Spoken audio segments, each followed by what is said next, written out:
مزار گونه‌ای قدرتمند و محبوب از خانواده گربه‌سانان و جانوری مهره‌دار و پستاندار از راسته گوشخواران میباشد. مزار بلوچستان دارای بدنی دراز و کشیده، دستها و پاهای قوی، پنجه‌ها و ناخن‌های بزرگ، گوش‌های کوتاه و دم دراز است. کوههای کیشگور، بیرگ، گه، کسرکند، سراوان، ایرندگان، راسک، بزمان، کنرک، پهره و واش زیستگاه‌های مزار در بلوچستان هستند که از نوع نادر و کمیاب پلنگ در جهان است.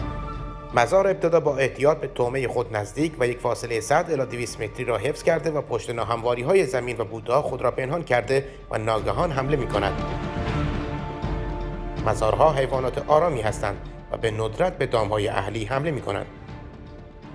غذای پلنگ‌ها را آهو، قوچ، میش کوهی، گراز، خرگوش و غیره تشکیل می‌دهد که امروزه به دلیل شکار بی‌رویه شکارچیان جمعیت آنها به شدت در حال کاهش است و این موضوع حیات مزار را نیز با خطر مواجه کرده است.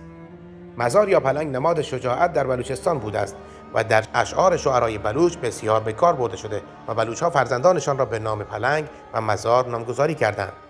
عبدالمجید گادری در شعر معروف ما چکیم بلوچانه چنین آورده: ما کوه مزار چکیم. مزار سمبل شجاعت بر روی درفش لشکر بلوچ‌ها بوده است. فردوسی در شاهنامه به پرچم لشکر بلوچ‌ها اشاره کرده که در آن تصویری از پلنگ بوده است. درفشی برآورد پیکر پلنگ، همی از درفشش بیازید جنگ.